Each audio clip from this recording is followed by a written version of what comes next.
You are now listening to the Hot Take Hot Box.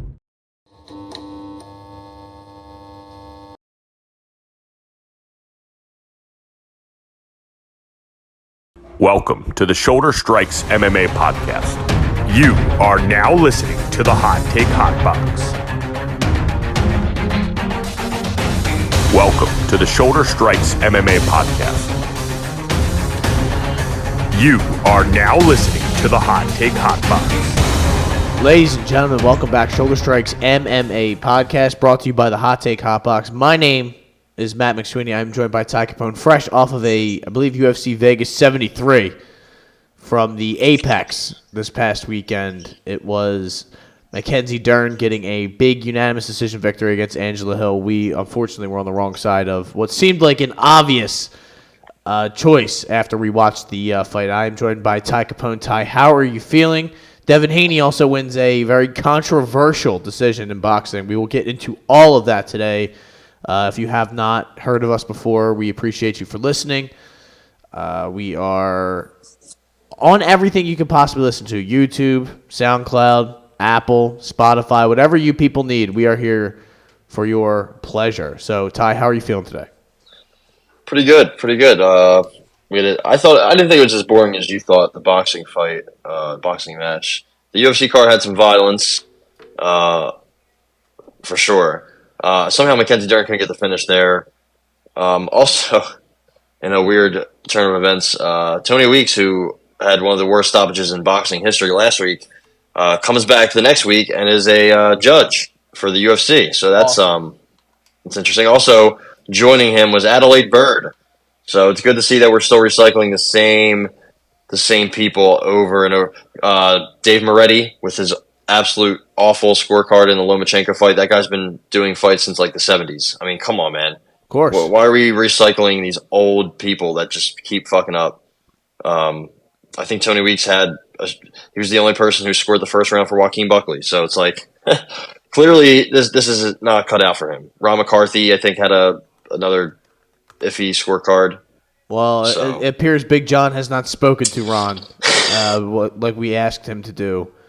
And many times. The problem's just going to keep on going, unfortunately. So, like I said, this was at the Apex. The Lomachenko fight was right down the street at the old MGM Grand Garden Arena. So Vegas, a little stretched thin on Saturday night, but they were able to figure it out without any sort of crazy, ridiculous scorecards or anything like that. There were some questionable ones, but a lot of finishes. Yeah, a lot of finishes that made their lives a lot easier. Mackenzie Dern, speaking of somebody who could have or should have gotten a finish, she just kind of dominated Angela Hill. And I think the big shocker for me, at least, was her ability to dominate her on the feet.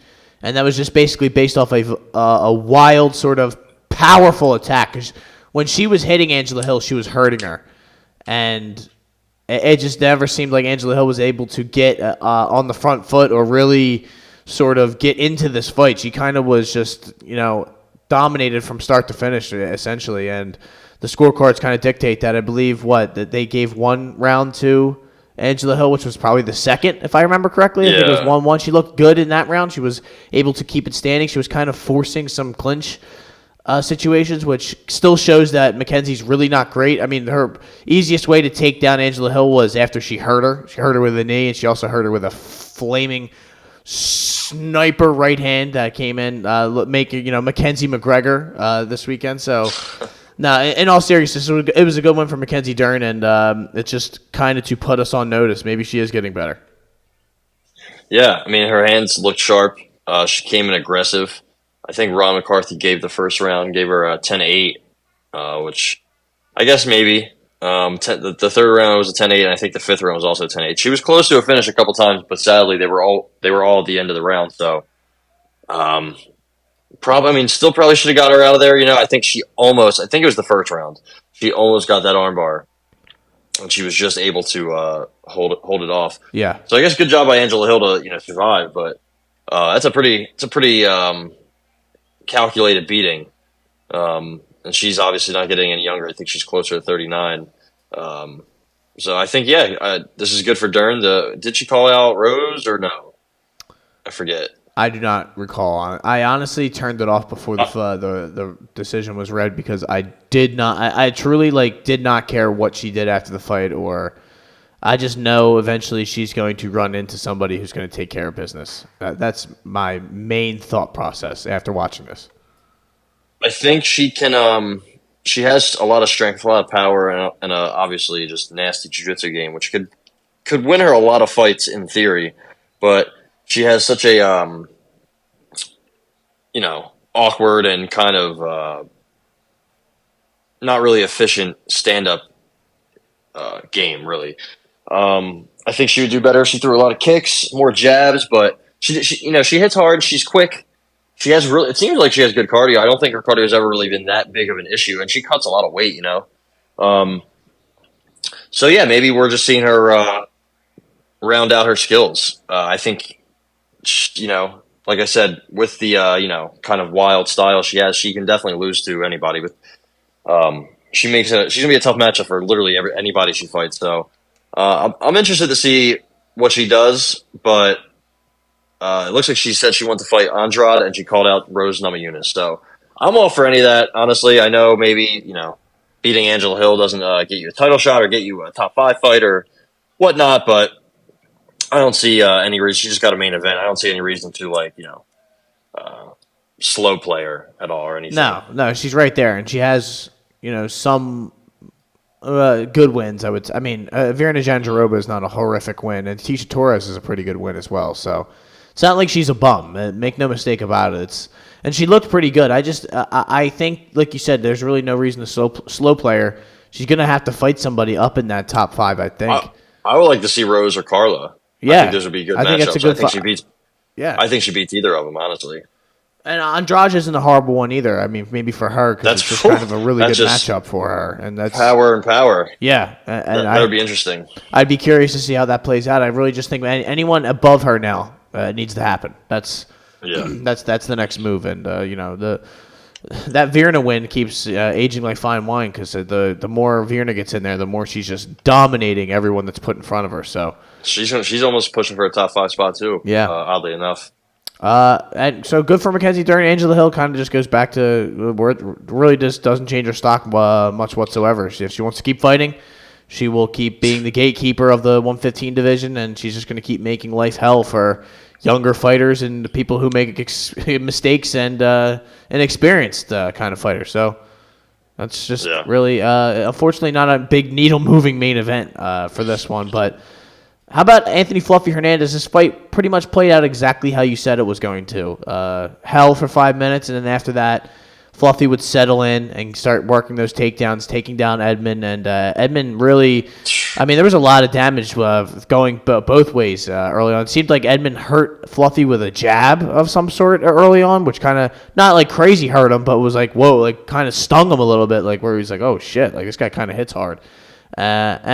But really, Fluffy was not in too much danger throughout this fight. I mean, like you said, 5 minutes, he was in a little bit, but never really seemed like Edmond was going to get him out of there. And Fluffy really... And Edmond's defense looked good for a while, but it was just sort of the relentless nature of Anthony Hernandez's attack that kind of took him out. Yeah, I mean, and that's Edmond's game too, man. It's just like...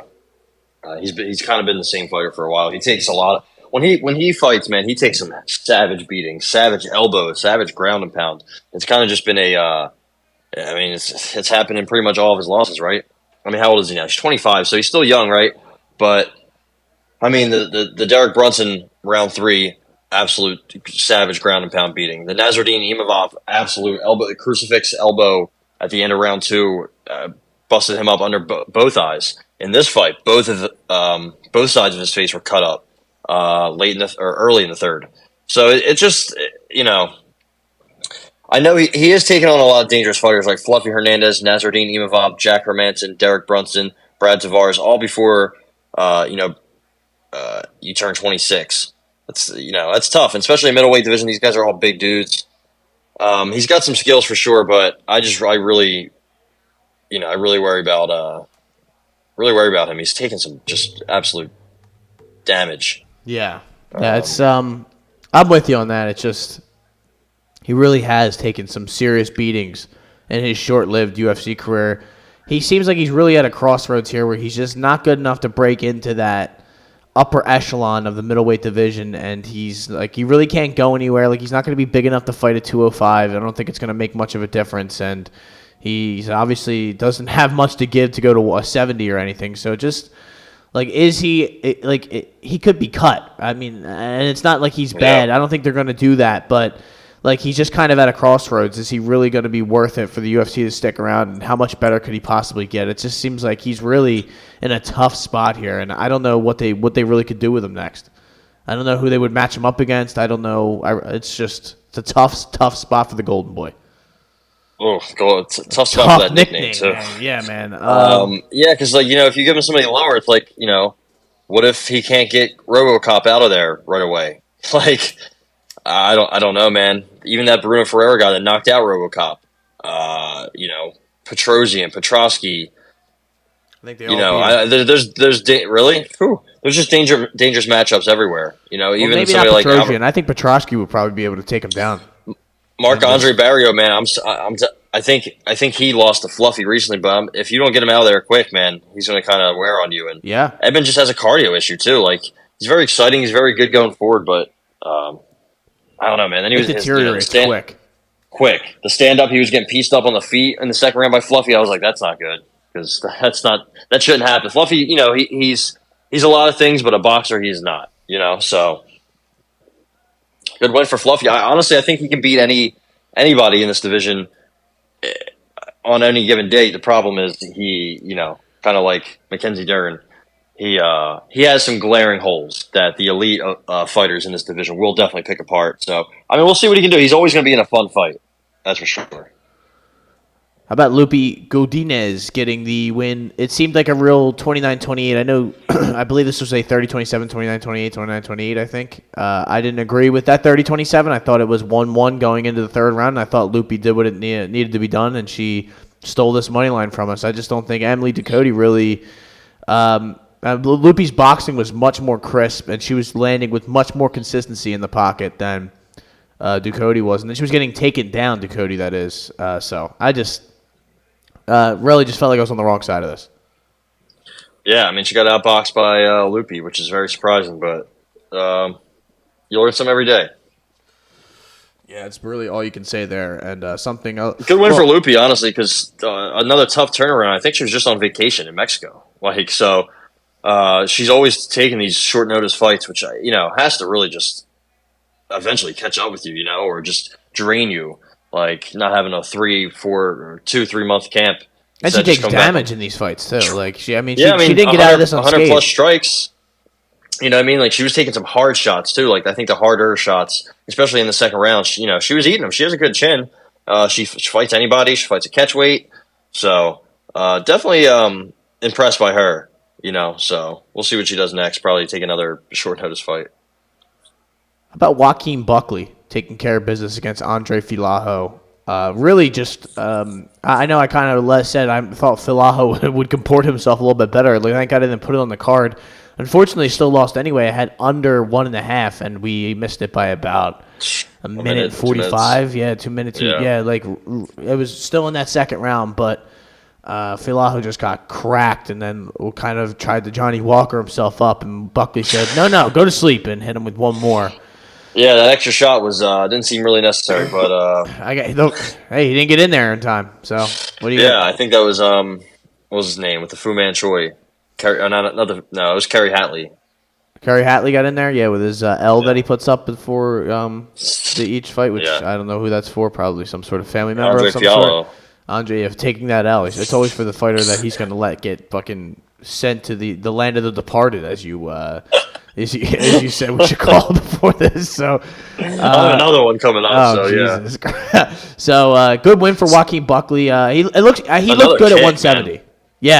Yeah, he's a dangerous fighter, man. He's a little weird. He's a bit odd, but who isn't in this game? Yeah, and it just seems like he's much more of a better fit here. He didn't look like too small. He didn't look drained. He didn't look tired. This was not a crazy where he was kind of in the driver's seat the entire time. But I can't sit here and pick apart Joaquin Buckley. He looked good on Saturday night. So this one hurt. A guy who it seems like he's really a 50-50 fighter, man. Like you just don't know what's going to show up when he gets in there. Diego Fajeda puts Michael Johnson out cold, and then looked like he was assisting him, in the battlefield after he mortally wounded him because then he tried to help him, and the ref was like, "Hey, man, get out of here!" Like, I got this. Basically, this is my job, and he's like, "Oh my god!" Like that was one of the knockouts where the guy was actually concerned for the other guy's well-being. It looked like he thought he knocked him like dead. Like Herb Dean was like, "Oh my god!" Like they got in there right away. Might be time for Michael Johnson to walk away. I think we're getting close. It's not there yet, and I never know whether to fade him or take him because, I mean, he looked great in that Mark DeCasey fight. Maybe he's just bad, but, yeah. I guess anyone could have gotten, if you get clipped on the chin like that, you're going to sleep, but it didn't look good. At any given moment, Michael Johnson, the light can just turn off like a light switch. Yeah, not really much else to say. I mean, the first round was kind of exciting. They were going back and forth, and I thought Michael Johnson was getting close, like just clipping him with one of those big left hands. Because, man, he throws quick, just a little wild, and his chin's just right there. And as soon as it gets touched, that's pretty much it, CDF, Carlos Diego Ferreira, sends him to his eternal resting place. I don't know if we can see Michael Johnson again. We were there. Both of us were there live when he got absolutely just melted into a puddle by Josh Emmett. And he was winning that fight. Yeah, and everyone was just kind of like, it was. I remember it was just quiet. Nobody really had their phone out because nothing was happening. Quiet, and then boom, and he just stands frozen like Elsa, as Izzy would say, and then just falls. And I'm like, oh my god, he's dead. Anyone who happened again. I'm sorry. Anyone who asked me when you go to a UFC fight, what's it like? I always tell the story of the sound of him hitting the octagon because it was so quiet in there, and it just sounded like a bomb went off. It really was like where same thing. Like I had bet Michael Johnson, so I'm sitting there and I'm like, all right, like we just got to get through this. Like we'll be all right. Like I think we get out of here, and boom, he gets knocked out. The place is going nuts, and I'm just sitting there thinking, God damn, man, like that. Still to this day, one of the loudest things I've ever heard. It was just shocking that a human being made that sound, but. So a couple brutal knockouts for your boy Michael Johnson. Very concerned about his overall health. Yeah, I think that's a fair assessment. What are you gonna do? He's not. I don't think he's done yet. He's 38, I think. 30. He can still win some fights for sure, but like 37, I think. But yeah. Yeah. That's just tough. That's a tough situation there. Because I actually like Michael Johnson, but I like to have fun when a guy happens to a guy that I hate, but it's all fucked up still. Anyway, Slava Claus, dude. Vyacheslav Borishev. Our boy. We knew. Yeah. We said, don't worry about Dakota Bush hurting him. He's going to take out my shot there. I don't think I can remember last time I seen a guy get a cut like right in the middle of like their cheek. It was so weird. I was looking at him. I'm like, what the fuck happened to like both sides of his cheeks, or like his mouth's bleeding or something? He was just getting cracked, and he was doing well. It was the funny part. But you stand long enough. That kid just he has a style that he's begging to get knocked out. And man, I think it was the straight right, the counter right both times. The one that put him down twice the first time, and then the one that put him down for good. I think he got knocked out 3 times. Put on his best Johnny Walker performance. So shout out to Slava. Love when guys are able to emulate one of the best in the game, and that being Mr. Johnny Walker. But a good win for Slava Claus. It was a good pick, a hit for us. It's good to celebrate a good pick every once in a while, and the under 1.5 missed by like 7 seconds, so that sucks. Yeah, I had some tough ones here where we'll get to a couple coming up, but Carolina was one that we were. I think we were right on. You had it as well. Wish I fucking hammered that, man. Yeah, Carolina by decision would have been like Carolina decision parlayed with Themba Garimbo by decision. Yeah. Was the easiest play ever. That was a smart play by the boys there. And that's not a hindsight 2020 thing, but like I just really wish I had DraftKings so I could cook up some kind of like something. You might see me hitting the decision a little bit more on here just because Seems like it's good money a lot of the time, and it's almost always when it's not favored is when it hits. That's funny because this. God. Yeah, sorry. No, that's why I don't like playing the one that's favored all the time on these props, because it seems like, I don't know, I just feel like I've been in such a cold spell. I got to start hitting the different stuff to kind Something of else, get myself. I got to spark the boys. I got to get the locker room going, and the locker room's not good. I mean, this was actually a better week than I have had. I was going 1-4, 1-5 a couple weeks ago. Now I'm back to like 3-6 or 3-5 and hitting a plus 300, so I'm somewhat even. You know, I just but hey, 2 wins in a row there for us there with Carolina getting it done. Yeah, that Carolina Slava little run helped, because I had Kosei, and I didn't know that this guy has no feeling in his arm, and then he breaks his rib in the first. So it's like, all right, that would have been good to know. But either way, I think the fights that went the distance, like the decision winners, were kind of obvious in this one. Like the Garimbo, Hooper, maybe even Latifi fight, the Carolina fight. Carolina, man, phew. Vanessa Demopoulos is tough, and she just has some limitations, man. If she was a little bigger and younger and got into fighting earlier or something, I think she'd be honestly pretty good. You know, she has a pretty good right hand, but she just has no reach. Like it's such a disadvantage for her. And Carolina was just peppering her. I mean, she was pretty much hitting her whenever she wanted to. Vanessa Demopoulos has to really get in close to get her shots off, but she's gonna have to eat a shot to give one. And she's very tiny, and she doesn't really have a dynamic striking game. You know, she's just more tough than anything, which sucks because she could easily be a fan favorite and somebody they push. But good win for Carolina. I thought she did get kind of rocked in that first round, but she's just solid all around. Yeah, she's she's one to watch in the future, because she's she did retire like 15 times, but this was a good win. She landed almost anything and everything. Really, probably one of her, honestly, funny enough, one of her best performances in a long time. She's getting better, it seems like, in these since this second or third retirement. It seems like it's actually helped out a little bit. She just fights a little bit more intelligently and doesn't really, and honestly, the competition hasn't been the level that it was for a while. I mean, this is someone who fought for the title. Well, yeah. So we're talking a long way after that 1, 2, 3, 4, 5 straight fight that she lost, that dropped her down to having to fight Felice Herrig after coming out of retirement, or there's all sorts of just shit going on. It's good that she's retired for what, 6 months? I mean, come on. It's good that she's fighting a lower level after all the high level fighters she has fought. You know what I mean? She's also taken some damage. That Joanna fight. She got Jessica Andrade knocked her out. She got finished by Jessica Penne, man. I mean, that was a bad loss. Yeah, the hardcore. Yeah, that's as The Rock would say. That's the bottom line. Good win for her. How about your boy Gilbert Urbina? Maybe he could win the title. No, I'm just kidding. Like you said, Orion just looked like he had no business being in the octagon. Wasn't ready whatsoever. Probably missing weight has to do a lot with that. But I did say, hey, the one way this guy's going to win is he peppers him from the outside a little bit. And he just dominated him. Yeah, I broke one of his ribs in the first round. Somebody said in an interview a couple months ago or a year ago, Ryan Kosei said he hasn't been able to have all the feeling in one of his arms. So that's kind of interesting. I'm not sure that's normal, but that's a thing. He's probably. I mean, I don't know how much longer he has in the UFC. I mean, Urbina, I don't even think they expected him to really,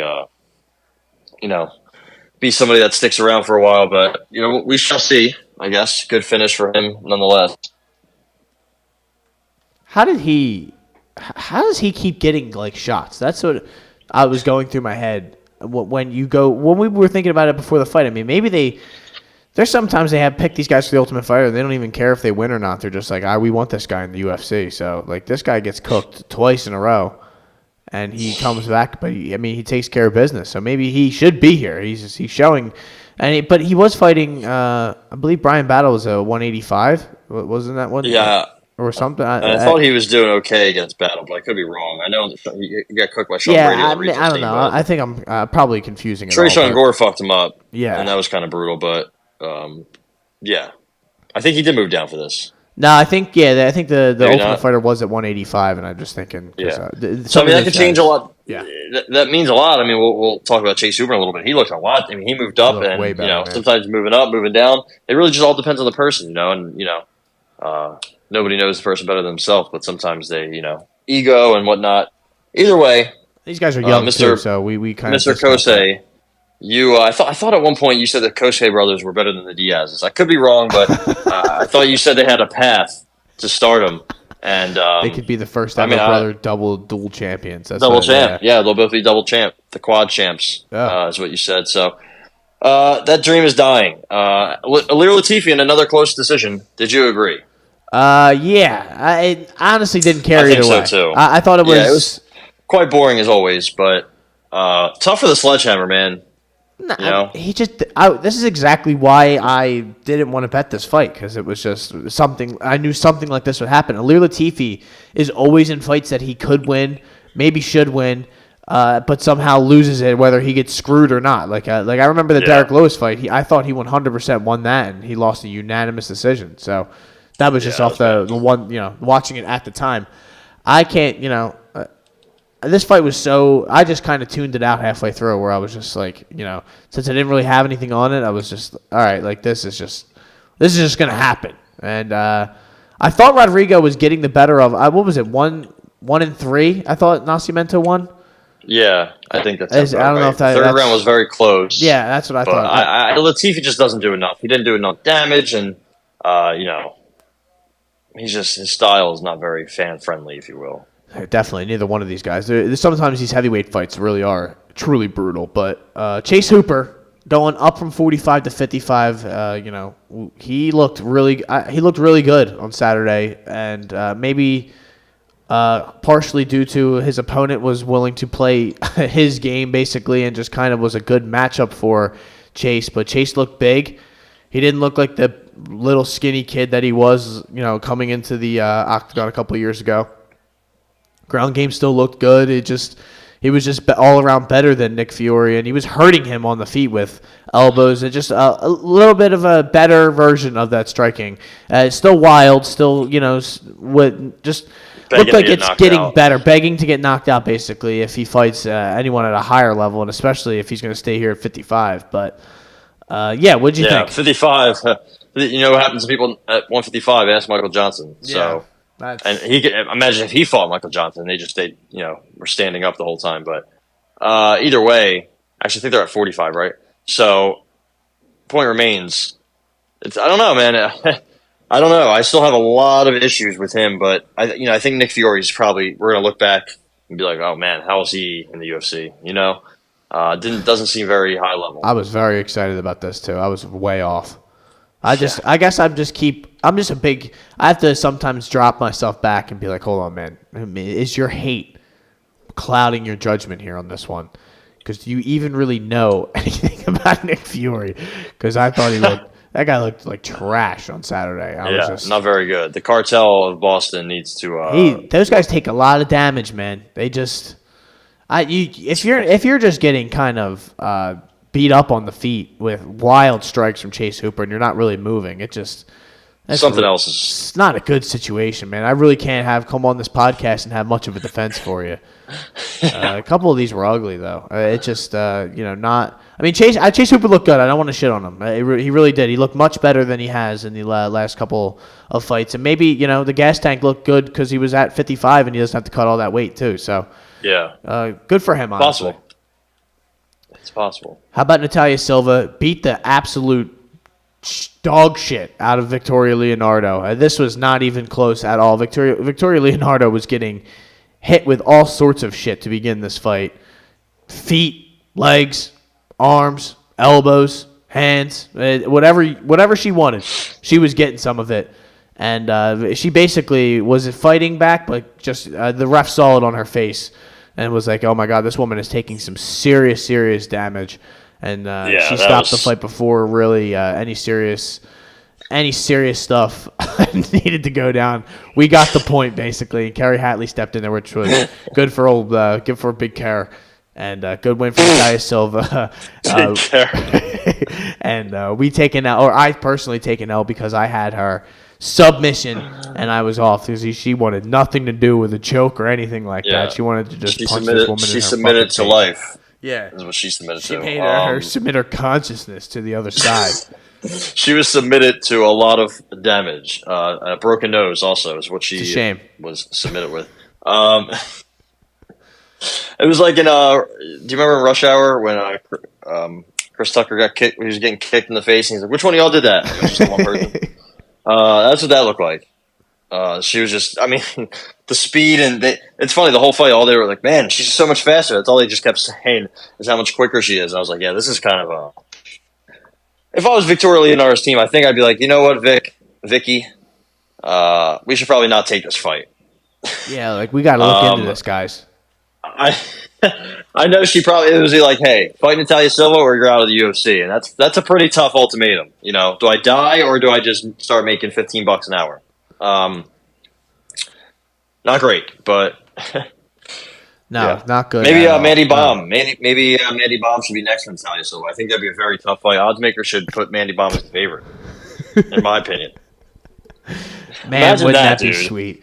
Mandy Baum is on the big time fade list, and it also annoys me that her name is something different every time. It's either boom, bomb. It's all sorts of stuff. Maybe it's not her fault because people just say whatever the fuck they want when they say it. I know their third baseman for the Phillies is Alec Bohm, and they have the same name. So, but there is some different shit going on here. So, Themba Gorimbo, one of our best picks of the night, a decision plus 330, cashed out here.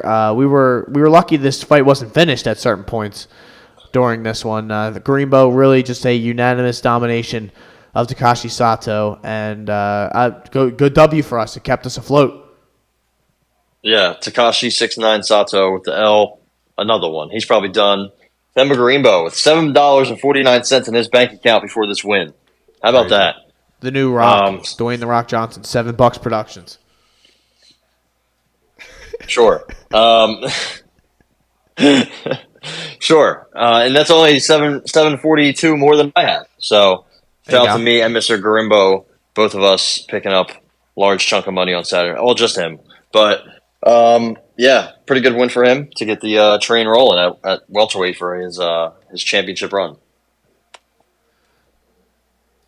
I'm trying to look up the fight of the night here, which was Mackenzie Dern and Angela Hill. That's an interesting choice, but that just goes to show you really wasn't much going on here on this Saturday night. Performance of the night goes to Diego Ferreira with a $50,000 come up for him, and Borishev gets $50,000 for his Buckley and dramatic knockout. I feel like Buckley.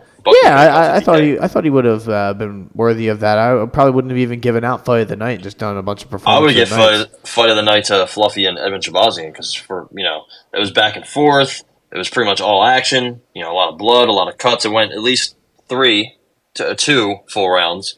So what are you gonna do? I didn't really like. I'm not gonna pocket watch. Yeah, I didn't care. I just didn't. I didn't like that fight, so I was just like, why did they name that fight of the night? But. Yeah. How about the only other big thing that really happened this past weekend was Vasily Lomachenko losing a unanimous decision to Devin Haney Saturday night, MGM Grand Garden Arena, like I discussed earlier. Ty, I would ask you as our resident boxing expert and true historian and knowledge person, who do you think won the fight, and do you think it was a robbery? I thought Lomachenko won 7-5. I do not think it was a robbery. I know a lot of people will try to say, well, if one fighter wins the fight, no matter how close it is, and they don't actually get the win, then they were robbed. I think it's more nuanced than that, right? Because you have to score every round like it's a fight. So there's 12 fights total. And there was about 4 or 5, maybe even 6 rounds where honestly, I don't know. Lomachenko landed, 10, 15 head strikes, but Devin Haney landed 10, 15 body shots. And, what do you score higher? Well, the instincts tell you, or common sense would probably tell you, head strikes. They look better. They probably hurt more in theory. But, I disagree with that. I think they were there were just so many close rounds after the first four. I want to say the first four, I thought it was like 3-2, 2, maybe 3-1 Haney. I thought Devin Haney did really well in the first 6, 7 rounds, and after that he kind of started to fade. But then the 12th round, Lomachenko admitted he took the 12th round off, and he lost on all 3 scorecards. If he would have won that round, he would have at least gotten a draw. So I think he. How did he take the 12th round off? I don't know. I think there was. This is a very high level fight, but there was definitely some action that was missing. I think the commentary crew. I think it was Andre Ward, Joe Tessitore, and Timothy Bradley. They were getting a little overexcited for things that they were like they would just get very loud, and I'm like, what happened? Nothing really. Lomachenko threw a 2-punch combo that landed. All right, he doesn't have that much. Neither guy has that much power. It seemed very noticeable the size advantage for Devin Haney. So I don't know. I thought one thing that Lomachenko did very well was kind of control the ring, kind of back him up, push him forward, keep pushing. And yeah, he was snapping Devin Haney's head back a lot. So I feel like the visuals, everything was going his way. Like I said, though, there was like 6 rounds where honestly they could have went either way. Flip a coin. So am I surprised that Devin Haney won unanimously? Not really. I mean, if 3 judges thought he won 7 rounds, but maybe a different 7 than the other one, then sure, I have no problem with that, honestly. I think a lot of people kind of ignore what happened in the first half of the fight and were fixated on what happened in the second half of the fight, and also more fixated on the head strikes than the body shots. But also, if you looked at Lomachenko's face after the fight, he was marked up pretty well. So yeah. I still thought Lomachenko won. I'd have to go back and rewatch it in full. But I think I'd probably have it was truly razor thin in the very middle of the fight. Also, kind of just bad IQ by both guys. Bill Haney kept telling Devin that he was up big. I did not agree with that at all. I thought that was just awful advice from Bill Haney. And Devin Haney wasn't jabbing at all. Not even. No semblance of a jab. I know Lomachenko has. He was throwing a lot of body shots. A lot of body shots, and it was. I love the lead uppercut body shot because that really would slow him down. There's a lot of clinching, a lot of dirty clinching by Lomachenko, yanking that shoulder. It was just a dirty fight. That referee Harvey Dock did a fucking amazing job. I thought so. Amazing job. He would let them fight out of it once in a while, but he knew when they were just going to, pull and yank, he got in, boom, separate every time. Perfect, honestly, perfect fight. Perfect referee job by him. But then, like I said, Lomachenko taking the 12th round off, stupid. That's a veteran, 35-year-old, probably the most decorated amateur ever. He was like 396-4. He fought for a world title in his second fight, got robbed in that Orlando Salido fight where he got low blowed like 6 times. That was his second pro fight. Amateur all you want, but this is the big leagues now, and fighting somebody like Salido who had like 60 fights. He's been around the block for a while. He was just in war.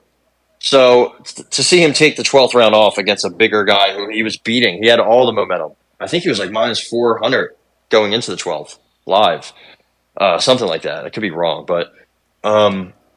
Yeah, good fight, not a great fight, not a boring, not an awful fight. I'm seeing a lot of different opinions. It was a boring fight, it was a robbery, this and that. But I think that's just kind of what you see with boxing. Also, are you surprised that if the promoters want to give a push to somebody, it's going to be the 24-year-old, not the 35-year-old WWE shit. Yeah, I think Dave Moretti's scorecard might have been predetermined because he gave the 10th round to. Devin Haney, and that was the most. If there was any of the rounds were the most the widest margin, or the most obvious or the most lopsided, it was that round. That's the round where he hurt him, I believe, with that with that straight left. So, other than that, whatever. What are you going to do? I thought the card in general was good. Did you see that Nakatani knockout? No, I did not. Over Jason Maloney or Andrew Maloney? Oh, yes, I actually did see that because I was in the highlight package at the end of the fight. I was like, "Whoa, what was that?" And I I googled it. Possible knockout of the year. I think if you remember correctly, I told you if there's only one of them on the card, then they have to go to sleep. They have to go to sleep because now they can't be saved by the low level opposition that they're going to be fighting Junto Nakatani, undefeated. I mean, he hit him with a fucking mortar of a left hand. I think it was Andrew Maloney. It was, yeah. In a fight where he was getting beat up pretty badly. Andrew the Monster Maloney, yeah. Shout out to him for taking that. Also, the Oscar Valdez and Adam Lopez fight in the co-main. Very action-packed. They were swinging from the fucking jump. Oscar Valdez got the win. And I believe Raymond Muratalla in the fight before that got a second-round knockout. I don't know if you saw that. Pretty good card, honestly. Nico Ali Walsh. I think the hype, I think it's gone. He fought to a split draw with Danny Rosenberger. Not good for the stock of the grandson of Muhammad Ali. This is the most shocking thing I've ever had happen here on this podcast. Nico Ali Walsh, split draw? How the fuck does that even happen? But that's the only boxing you could see the that guy in. he fought was 13-9-1. There you go. Rosenberger. So, Rosenberger brought the fight to the grandson of the greatest fighter to ever live. And everyone thought that Floyd Mayweather. I know a couple of our experts were saying that Nico Walsh is going to be the greatest fighter to ever grace ESPN and things of that nature. And unfortunately, it just looks like his career has hit a button. Now, in all seriousness, though, I could care. We've been talking about that as like a joke. Like every time you watch some of these boxing things, you're like, wait. This guy's fighting again, and then they show the guy he's fighting, and he looks like a fucking local janitor at whatever restaurant you're driving into. So driving into through the restaurant. Yeah, driving right into it. I believe there's also an Ali Walsh, or just an Ali, maybe a Walsh Ali. I don't know where the Walshes come into factor with the Alis, but they've crossed paths. They've mixed families. I think there's one in MMA. I could be wrong, but I think the best one of all of them, I think, is in MMA. Again, could be wrong, but I thought he was featured in like a PFL or a Bellator Challenger series. Nothing's working on my phone or laptop, so truly don't know, don't care. But I was going to say the same. But that's what happened on that. It was a good top ranked card that kind of it's just 2 weeks in a row of something happening that the masses didn't agree with. Last week was clear corruption, and then this week you see a card like that, and you're like, well, this obviously is corruption. Everything looks, looks bad, smells bad, everything just seems bad in boxing. It's truly sad because when boxing is at its best, it's one of the best sports. It's one of the best spectacles.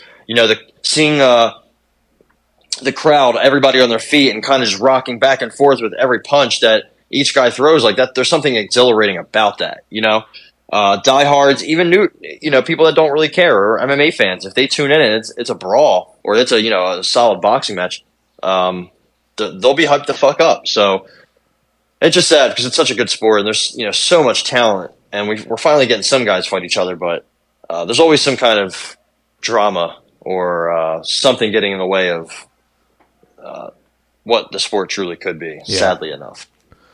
And I guess they're setting up Shakur Stevenson and Devin Haney next. I guess seemed like that was the logical next step, but I don't know. Yeah, I don't know if I care. The problem here, I think Devin Haney probably will and should move up to 140.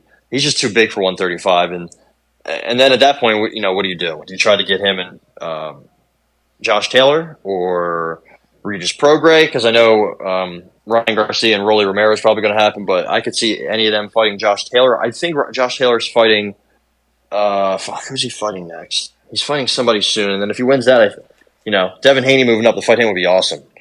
And at 135, I would love to see Tank or Shakur Stevenson fight. I want to see anybody fight anybody.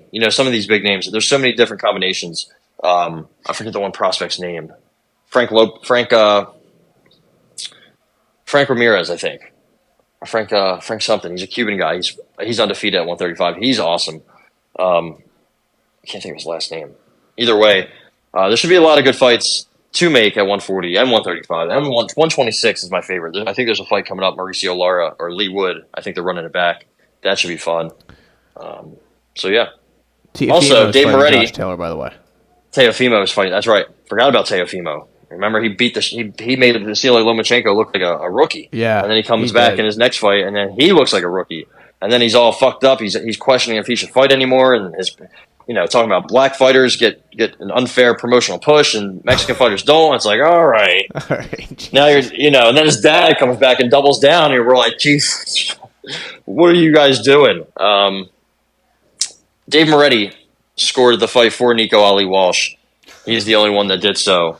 So I think Dave Moretti really he had a rough weekend. I don't know if he was hitting the slots, but I'm sure it's tough to not get lost in Vegas when you're out there, Dave, and I support you, even though some of your scorecards this weekend, especially the one of the main event, were horrific. So good luck with all that. And this has been the Hot Take Hot Box Shoulder Strikes MMA podcast. Do you have anything you want to get off before we part and go our separate ways with the people?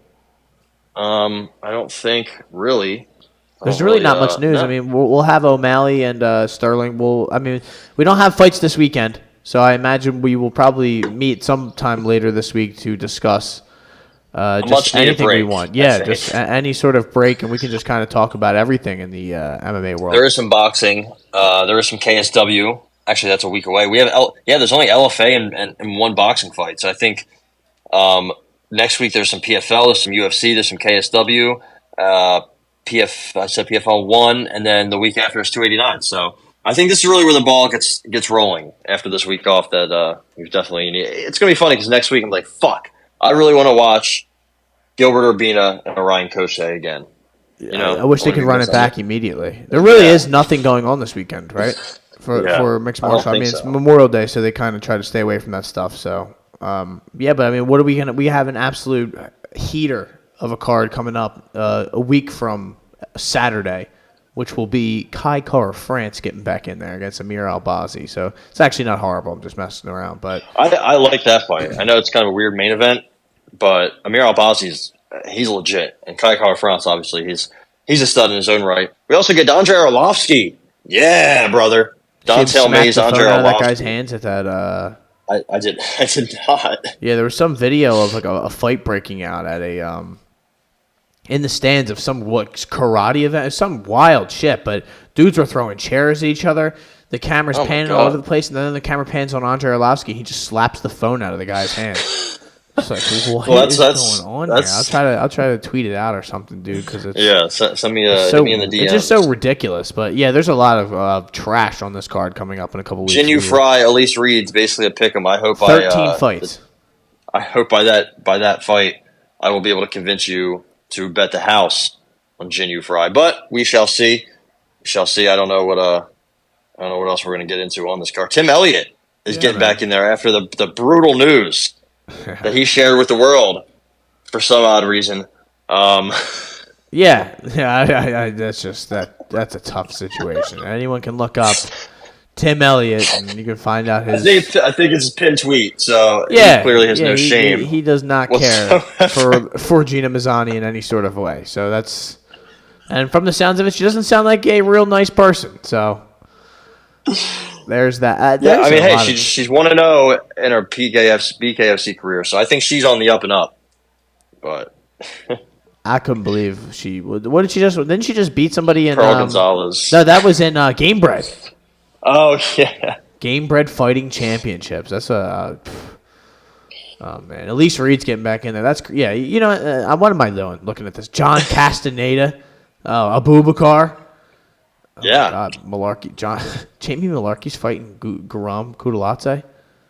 Yeah, that's just kind of slapped in the middle of it too. That's so not fair to him. It's always Daniel Pineda and Alex Caceres is the co-main. I hope that. Oh man, that's a good co-main right there. What time of night is this? 6 o'clock. This is gonna be horrible. Oh man, what a hard. I mean, and I'll watch it too. That's the sick thing. I think I'm gonna have to tell you to tune in the PFL 4. I don't know what PFL is going to do. Half the roster just got suspended. Yeah, well, they'll just have Francis fight and pay the other guy $2 million. Francis against Kayla Harrison. That pure fantasy right there. I see Maurice Green saying he's throwing his hat in there. He's the first one to call out Francis. That's going to be good. Oh, my God. What are we doing? I honestly will be rooting against Francis in some of these fights just to see what this will look like. when the Rock he's not going to make his debut for another year. Smashing. Oh, my God. Maurice Green is the baddest man on the planet. You know the crowd would be going. Calls out John Jones. Yeah. John, you're scared of me. You know what I did to you in sparring. Oh, all right. Well, we got to get out of here. We're just saying some absolutely dumb shit right now. Just fan fiction, I think. Ladies and gentlemen, Shoulder Strikes MMA podcast. We'll be back maybe later on this week, maybe not, honestly, now that I think about it. So we will see, because I don't know if you people want to listen to a whole episode of us babbling about Johnny Walker getting knocked out 6 times in jungle fight we'll have to do it in one night, because that's usually what we wind up talking about, because that is the kind of shit that we love in mixed martial arts. We'll have to do a Jungle Fight 20 fight card. Oh, wow. A watch companion. Yeah, dude. To see what happened else on that main card on that fateful night in Rio de Janeiro. Can you imagine watching that? All right, ladies and gentlemen, we'll see you next week. Peace. You are now listening to the Hot Take Hot Box.